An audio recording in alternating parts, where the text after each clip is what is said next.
Hiya! I will be a hero for justice! Face ass. He couldn't defeat me because he missed the 8. The emblem of my spirit.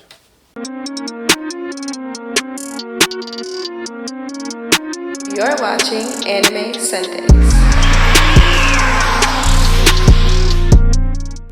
Good evening, everybody, and welcome back to Anime Sundays, the show where we talk about anime, yes, on Sundays, and I am your host, Jared Ross. As you can see today, we are back with another Fire Force debate. If you couldn't tell already, got my Company 8 drip on, you know what I'm saying? Link is Amazon. This is a large, but I took it in the pants, and it fits perfectly. So yes, today we have another Fire Force debate. As you know, they're always introducing new characters and just kind of pushing who we think to be the strongest fire soldier. Some of you may have seen my older video of Burns vs. Benimaru, but today I'm going to take it to some of the anti-heroes or fake villains in the show and see who is stronger between Joker or Kurono.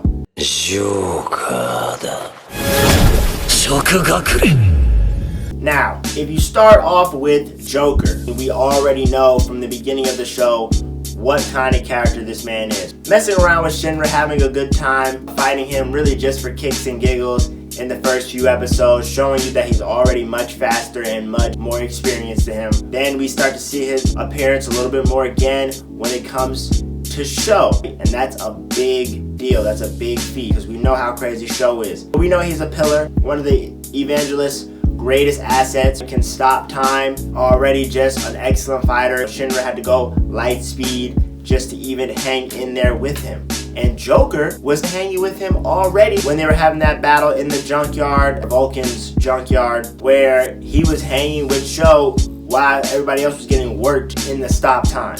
Then we get into the newer episodes of Season 2, where we see Joker again with Benimaru infiltrating the Holy Soul Temple headquarters, I believe, and they're underground fighting the warriors. And Joker is fighting his old mentor, right? We see his crazy backstory there. And Joker is really unleashing some new abilities we've never seen. We see his card flame abilities and we see the versatility in that. But now we also see that this man has like some hallucinogen smoke that if inhaled, you're pretty much just high as shit and you don't know what's going on. The main reason he was able to slice and dice his mentor kind of easily, honestly, he really didn't even struggle that much with bro. Especially if he's like the top Holy Soul guard. So we see how hard Joker is. So let's get into Kurono's abilities. So off the gate, Kurono is kind of showing you that he's one of the top guys out. Off rip, Shinra using his rapid, right, his most versatile and strongest ability, and Kurono is easily deflecting him, easily dodging him, and he's never even seen it before. And we know this is because that black smoke gives him that extra sensory preparation, and he's just really locked in pretty much with any fire soldier when they come up to him. So hanging with Shinra easily, right? Him and Joker have that in common. Then you get into Kurono defeating Nataku when he was in his super giant demon inferno mode. The biggest thing about that is everyone is pretty much trying to gain up on the young homie, the 6th pillar, Nataku. You have Kurono. Kurono had to reflect that huge amount of fire energy to the moon just so everyone didn't die. So we already see how crazy old boy is coming in that, giant demon inferno mode.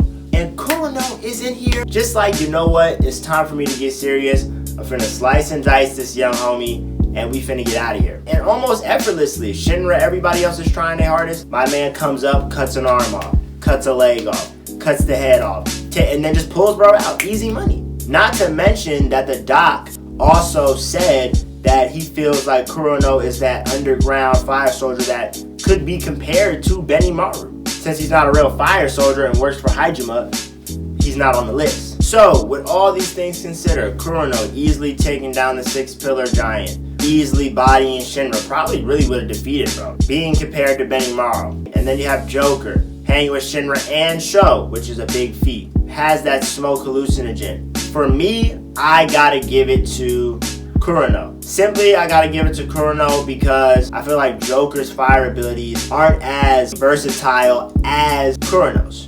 Kurono's smoke allows him not only to sense everything around him, it allows him to pretty much disguise himself, so he's kind of hitting you with the Zabuza jutsu. And then another big hack of his is if you inhale his smoke, you burn from the inside. Now, we don't know if necessarily that works for Joker, him being a third pyrokinetic and this, that, and a third, but you have to admit, that is a pretty dangerous ability. You don't even want to find out if that works on you. But mind you, he's in the smoke, slicing and dicing Shinra, who's supposed to be damn near light speed, and he is bodying, bro. Now, I know Joker was hanging with Sho, and that's kind of like that wild card, because you're like, how can he hang with Sho in that stop time? What's that secret there? But I still feel like Joker is not as strong as Benimaru. I feel like that's the reason he brought Benimaru with him on the mission. But for the doc to even say that Kurono could be compared to Benimaru, it's like, oh yeah, I think we are really not to sleep on that boy. So yeah, that's my Fire Force debate for this week. Got the drip. Gonna try to actually get the full suit. Maybe if a convention ever comes back. But yeah, y'all comment below, who do you think is actually stronger? And I would love to see y'all next Sunday.